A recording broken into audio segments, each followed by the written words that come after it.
Okrem iných aj svätého Valentína. Napravo sú dve budovy spojené jednou strechou.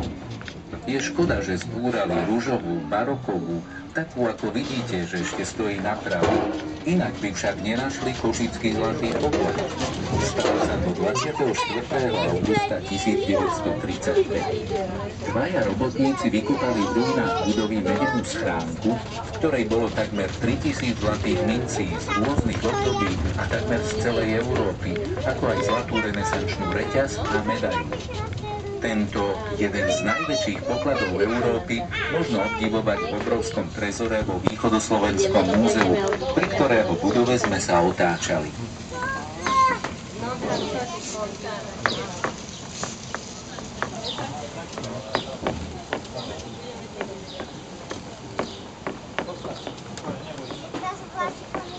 Naľavo je budova divadla z roku 1899. Postavili ju v neobarokovom štýle.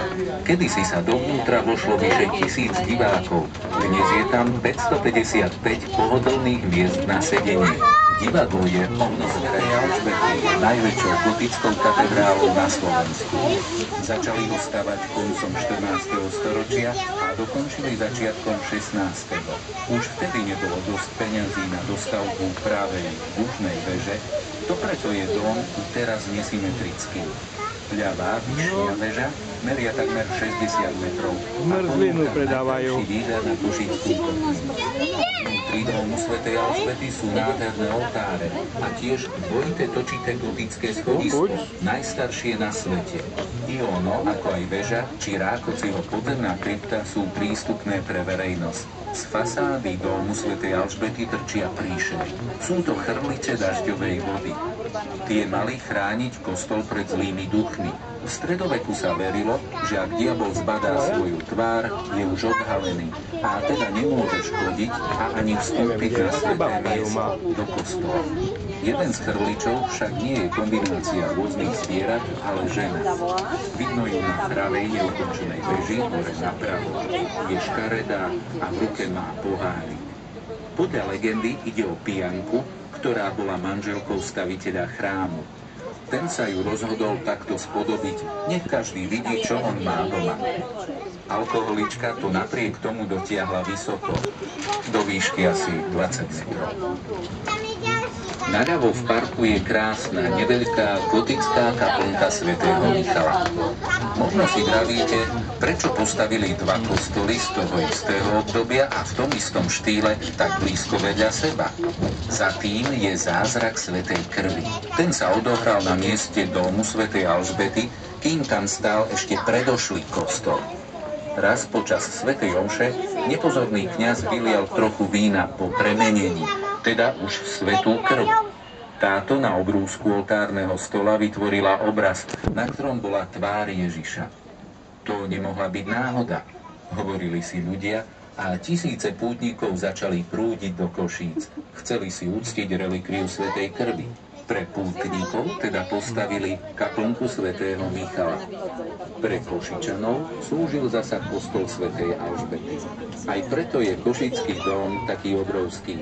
S pútnikmi totiž prichádzali aj financie na jeho výstavbu.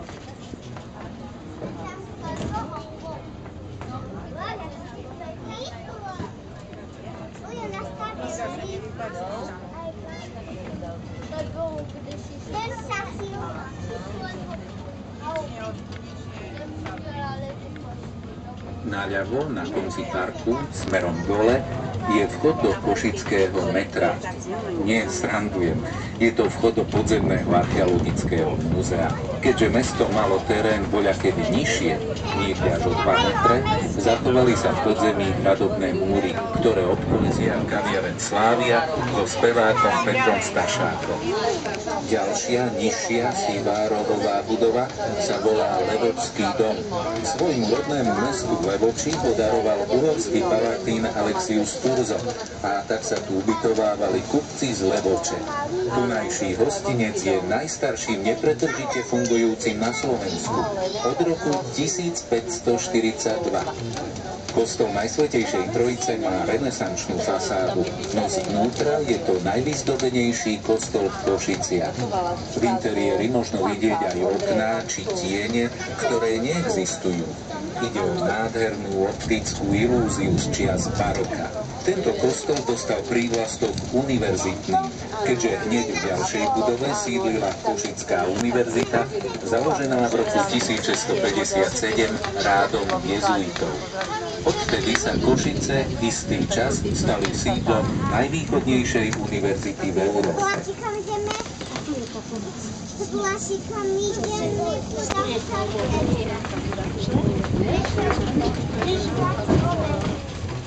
Žltý dom napravo s číslom 71 a s postavou muža na vrchole svojho priečelia volajú Košičania Žobrákov dom. Podľa legendy chlapík, ten, ktorý nás zdraví z hora, zo štítu tohto domu, žobral celý život, až mal dosť peňazí na výstavbu takého domu.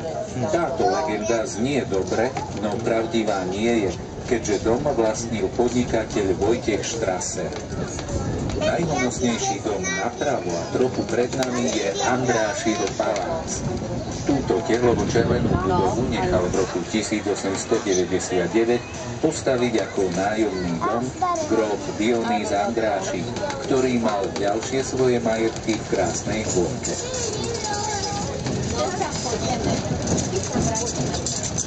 Vysoká, sivá fasáda napravo patrí seminárnemu kostolu, ktorý však pôvodne postavil dopravý regulný rád Františkánov.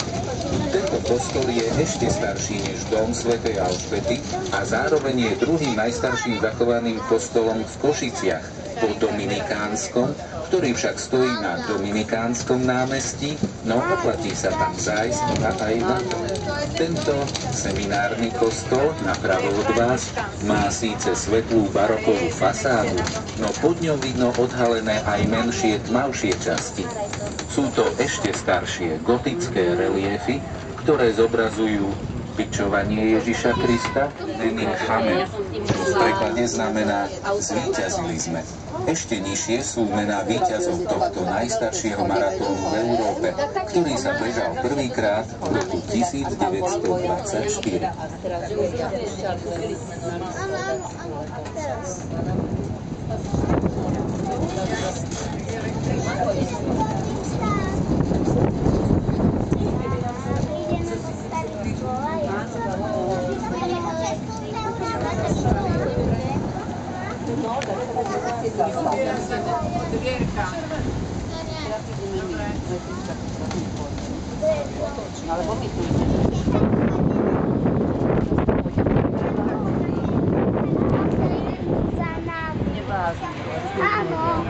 Po vašej ľavici je teraz pôvodná budova prevádzku.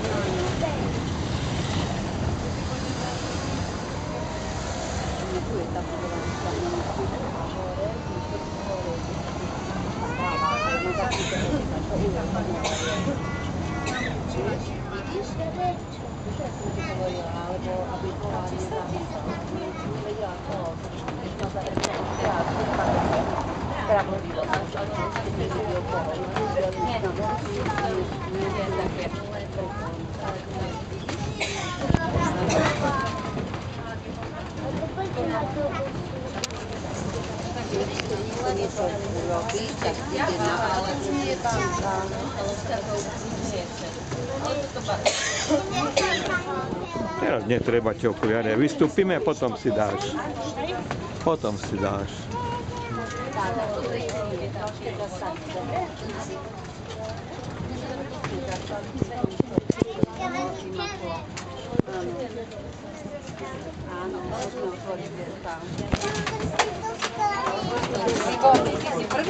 Tak.